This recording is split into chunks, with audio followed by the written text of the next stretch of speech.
بسم اللہ الرحمن الرحیم۔ السلام علیکم ناظرین۔ دین اسلام کی اصل روح عقیدہ ختم نبوت ہے اور اسی عقیدے پر پختہ ایمان ہی اسلام کی بنیاد ہے۔ اس عقیدے میں کسی قسم کا کوئی شک، کوئی گنجائش نہیں، لہذا ختم نبوت کا عقیدہ بنیادی اور اساسی عقیدہ ہے۔ اس کے بغیر کسی کا بھی عقیدہ ایمان مسلمانوں کے نزدیک معتبر نہیں ہو سکتا۔ ختم نبوت سے مراد یہ ہے کہ محمد رسول اللہ صلی اللہ علیہ وسلم اللہ تعالیٰ کے آخری نبی اور آخری رسول ہیں۔ نبی اکرم صلی اللہ علیہ وسلم کی ختم نبوت کا ذکر قرآن حکیم کی 100 سے بھی زیادہ آیات میں نہایت ہی جامع انداز میں صراحت کے ساتھ کیا گیا ہے۔ ہم انہی کذابین کا ذکر کریں گے جنہوں نے آپ صلی اللہ علیہ وسلم کی حیات میں اور اس کے بعد جھوٹی نبوت کا دعویٰ کیا اور اپنے دعوے پہ توبہ بھی نہیں کی، بلکہ اللہ تعالیٰ نے ہی ان کو ہلاک کیا۔ ان کذابین کی تفصیلات میں جانے سے پہلے ہم آنے والے معزز مہمانوں سے گزارش کرتے ہیں کہ وہ ہمارے چینل کو سبسکرائب کر لیں، ساتھ گھنٹے کے آئیکن کو بھی دبا دیں اور ہاں، لائک اینڈ شیئر ضرور کیا کیجیے گا۔ میں ہوں عتیق الرحمن اور آپ دیکھ رہے ہیں عتیق ٹیوب۔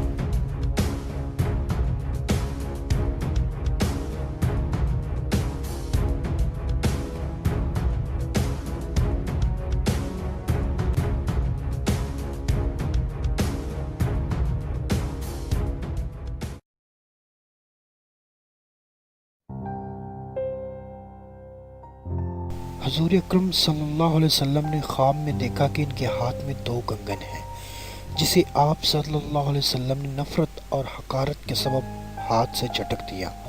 آپ صلی اللہ علیہ وسلم نے اس خواب کی تعبیر یہ بتائی کہ اس سے مراد نبوت کے 2 جھوٹے دعوے دار ہیں، ایک دلیہا کذاب یمامہ والا اور دوسرا اسود عنسی یمن والا۔ بخاری شریف میں ایک حدیث ہے جس میں رسول اللہ صلی اللہ علیہ وسلم نے فرمایا تھا، میں سویا ہوا تھا کہ میں نے خواب میں سونے کے 2 کنگن اپنے ہاتھوں میں دیکھے۔ مجھے اس خواب سے بہت فکر ہوا، پھر خواب میں ہی وحی کے ذریعے مجھے بتلایا گیا کہ ان پر پھونک مارو۔ چنانچہ جب میں نے پھونک ماری تو وہ دونوں اڑ گئے۔ میں نے اس سے یہ تعبیر لی کہ میرے بعد جھوٹے نبی ہوں گے، بس ان میں سے ایک تو اسود عنسی ہے اور دوسرا یمامہ کا مسلمہ کذاب تھا۔ حضرت محمد صلی اللہ علیہ وسلم حجۃ الوداع سے جب واپس آئے تو آپ کی علالت کا دور شروع ہوا۔ اسی زمانے میں یمن کے علاقے میں قبیلہ انس کے ایک شخص ہیلا بن کعب نے نبوت کا دعویٰ کیا۔ یہ شخص مزاجاً نرم اور شیریں گفتگو والا تھا، لیکن یہ صورت اور کالی رنگت کا تھا، اسی وجہ سے اسے اسود کہا گیا، یعنی کالا۔ اس کے لقب کے متعلق ذوالخمار اوڑھنی والا یا ذوالحمار گدھے والا تحریر ہے۔ وجہ یہ ہے کہ یہ صورت ہونے کے سبب وہ اوڑھنی کا نقاب لگاتا تھا اور اس کے پاس سدایا ہوا ایک گدھا بھی تھا جو اس کے اشارے پر رکوع اور سجود کرتا تھا۔ اسود عنسی شعبدے اور کہانت میں بھی ماہر تھا، جس کی وجہ سے دعویٰ نبوت کو ثابت کرنے میں مدد ملی۔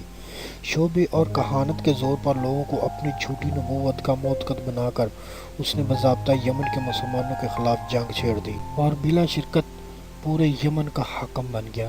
حکومت اور اقتدار ملتے ہی اس کے کلام کی شیرینی ختم ہو گئی اور عجز و انکسار کی جگہ غرور اور تکبر نے لے لیا۔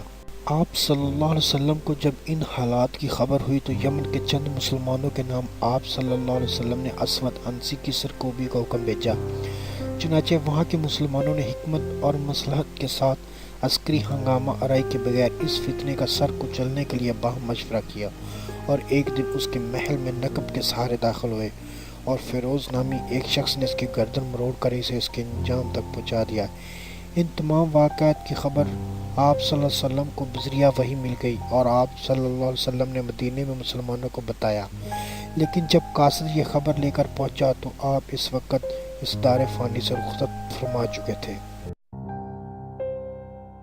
حکیم مکنہ خراسانی علم کیمیا میں ماہر تھا، جس کا استعمال کر کے ایک مصنوعی چاند بنایا اور خدائی کا دعویٰ کیا۔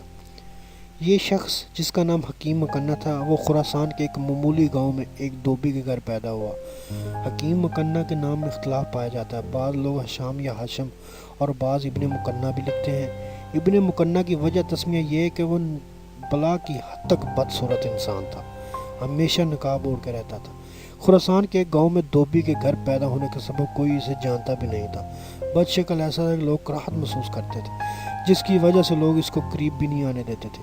لوگوں کی اس نفرت کے سبب اس کے دماغ میں یہ بات بیٹھ گئی کہ اسے لوگوں پر حکمرانی کرنی اور اپنا نام بنانا ہے۔ چنانچہ اس نے علم کیمیا اور دیگر علوم و فنون سیکھے اور کئی سال تک اپنے گاؤں سے غائب رہا، اور پھر نئے انداز میں واپس آیا تو اس نے لوگوں سامنے خدائی کا دعویٰ کیا اور معجزے کے طور پر ایک چاند بنا کر طلوع کیا۔ حکیم مکنہ نے لوگوں کو اپنی خدائی کا یقین دلانے کے لیے جو چاند بنایا تھا وہ سیماب اور پارے کی اجزائے ترکیبی اور مکنہ کے فن کا کمال تھا، لیکن لوگ اسے خدا سمجھ بیٹھے۔ وہ چاند نکشب کے کنویں سے طلوع ہوتا اور تقریباً 15 میل کی مسافت کو روشن کرتا تھا۔ وہ چاند مکنہ کی زندگی کے ساتھ ہی ختم ہو گیا۔ جب خلیفہ مہدی کو حکیم مکنہ کی فریب کاری اور فتنے کے متعلق خبر ہوئی تو اس نے کئی فوجی دستے اس کا قلعہ قیمہ کرنے کے لیے روانہ کیے اور آخرکار وہ مارا گیا۔ اس کی موت کے ساتھ ہی نکشب کے کنویں سے طلوع ہونے والا چاند بھی غروب ہو گیا۔ حکیم مکنہ کی موت کے متعلق بعض مختلف روایتیں ہیں۔ بعض لوگ کہتے ہیں کہ مسلمان قلعے میں داخل ہو گئے اور اس نے مکنہ کو قتل کیا۔ بعض لوگ کہتے ہیں کہ اس نے پہلے اپنے تمام رفقا رشتہ داروں کو زہر پلایا اور پھر خود بھی زہر پی لیا۔